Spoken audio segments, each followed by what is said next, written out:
So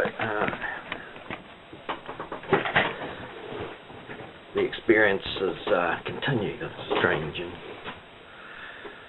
experiences. So the very next night after the visit with the ancient grey being, ancient grey entity, the very next night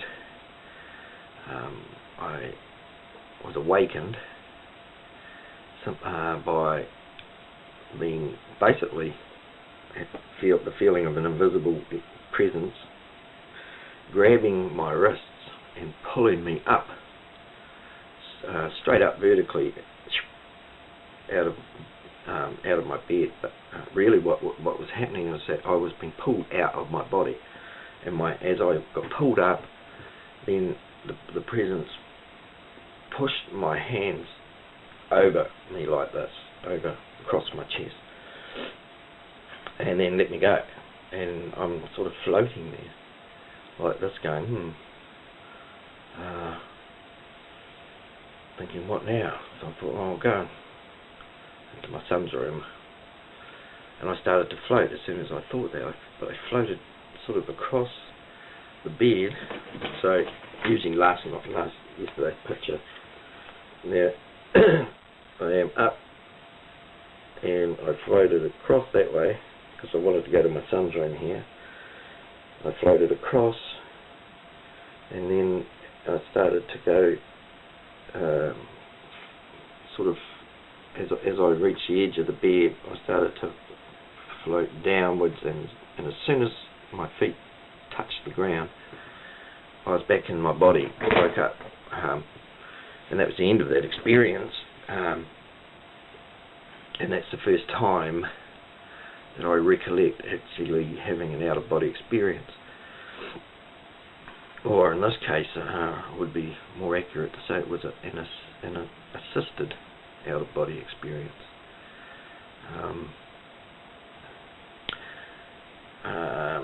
Now obviously, with my hands being put across my chest the way they were,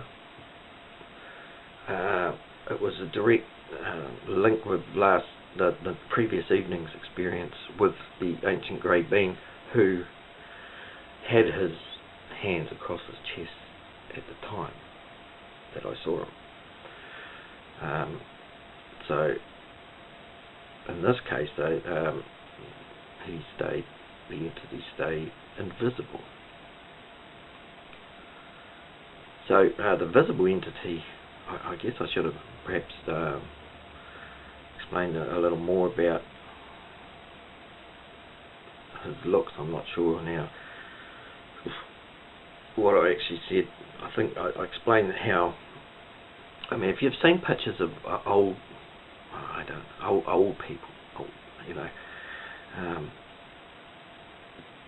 how they're so wrinkled, and this, you know, everything about their skin is wrinkled. Well, this entity had that and more. It was just incredibly, you just knew just by looking that this entity was ancient, not just old.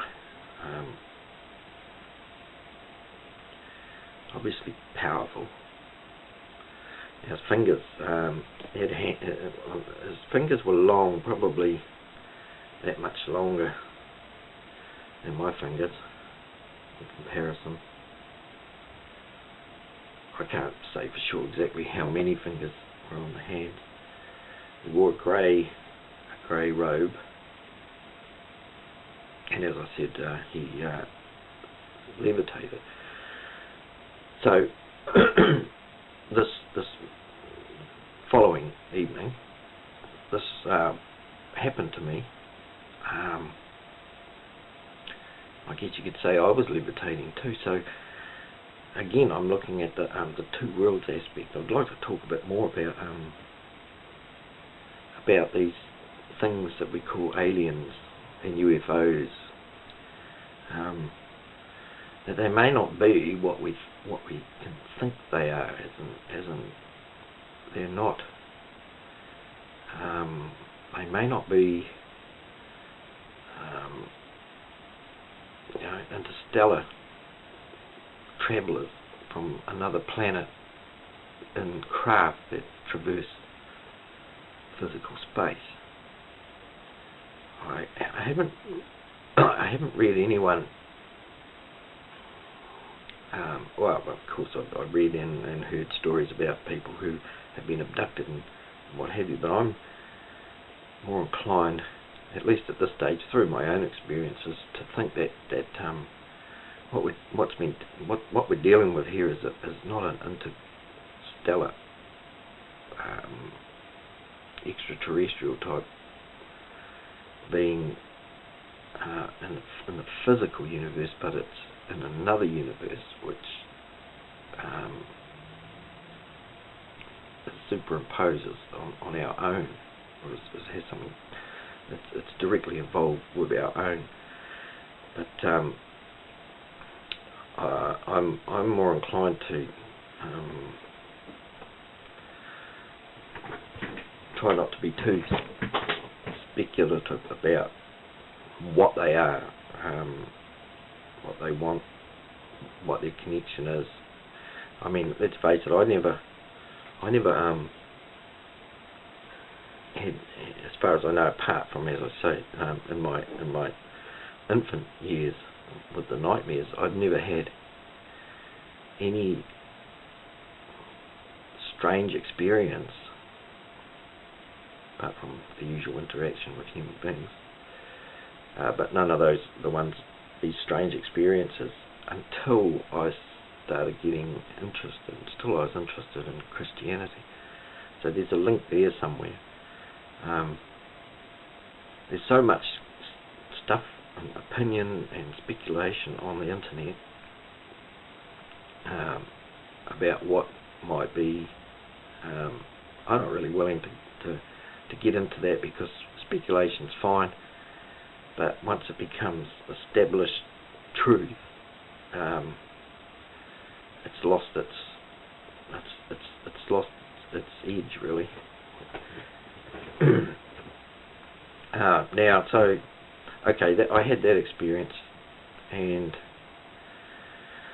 I guess nothing else really happened out of the ordinary that I can remember after that. But I did then start to pay more attention to aliens, in the sense of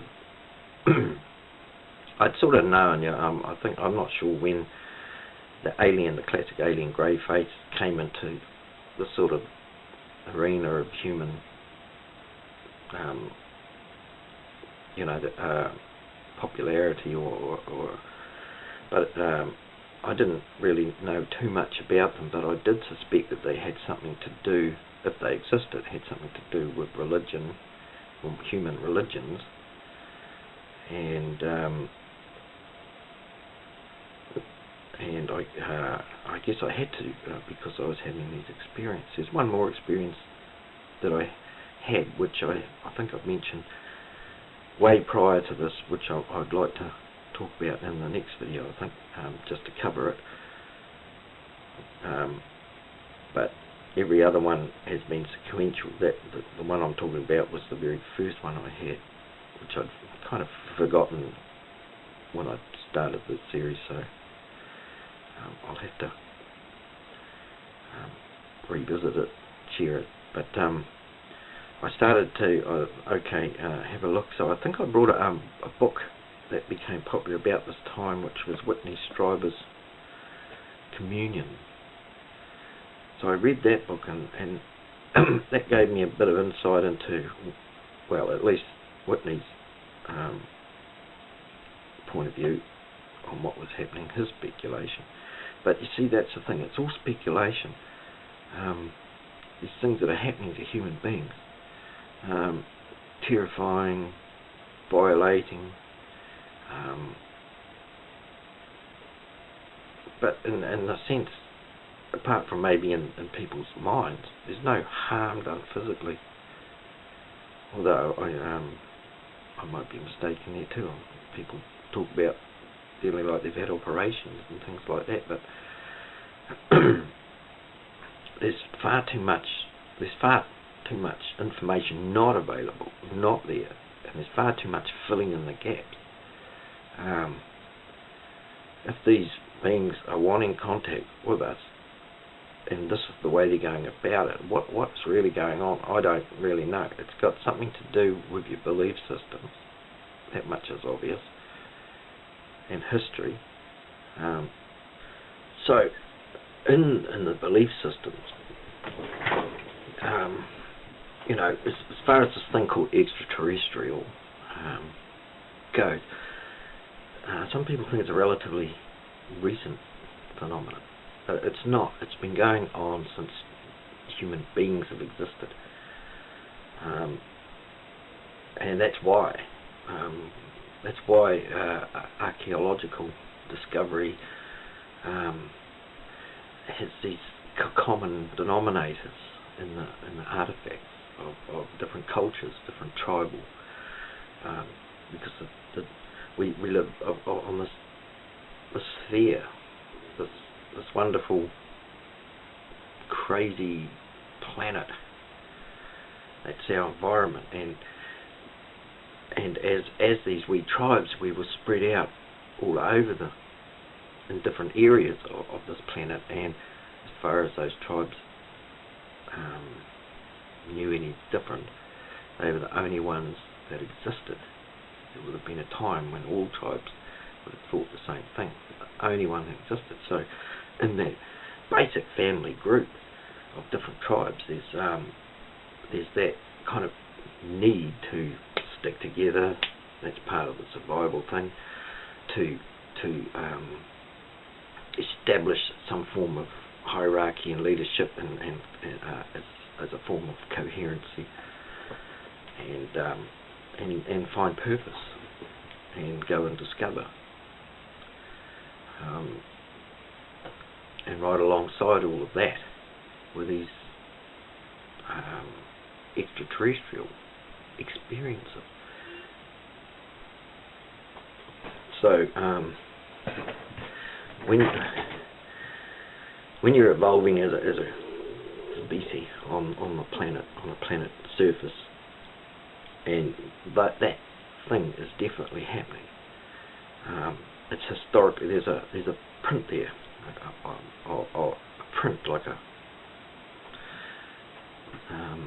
fingerprint, It's there. It's throughout history. It runs throughout history in all tribes. So, what is the relationship with these these other life forms, and how is it within the experience? Often the stories do have the stories, for example, of people having experiences that become folklore, they become legend,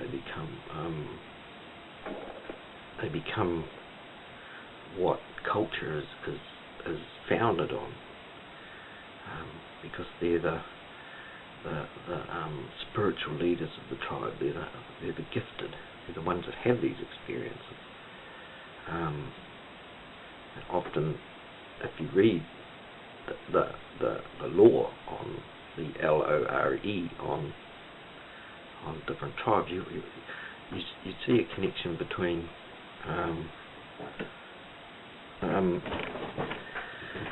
the experiences they had were very much like you read about people's astral experiences out of the body, leaving the body. There is perhaps, if anything, with the astral experience, you can go to any number of sites and forums and read people's stories.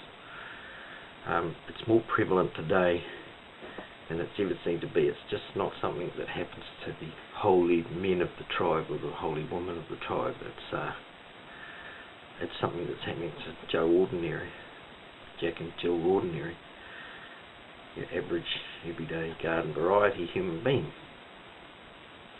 So that is probably something, but it may be also that it is happening, but with the advent of the internet, it's just showing what's always happened anyway. So the internet can map it better. There's places to go where members of tribes or members of different countries can all gather together without that border, without that distance being much of a problem. And it may be in some regards things that happen. This is something that I feel very strongly about, is that there is communication with these apparitions in one form or another. It happens, and from that human beings deduce whatever they will from it. And in a lot of cases, any message that does come through gets distorted by human, by the human hierarchy itself, especially when they've tended to take people on a certain path, and that path is not the best path to take people. However, it gives members of the hierarchy a status and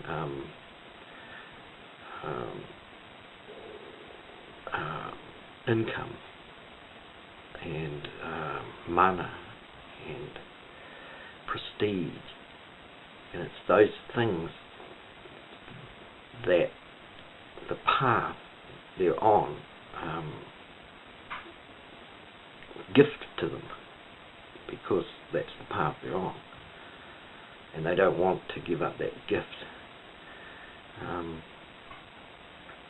and so they tend to ignore or twist or put a spin on the message or the communication that's coming through from what they call the gods. Another aspect of it is the people who have experiences take these experiences to those wise people of the elders of the tribe,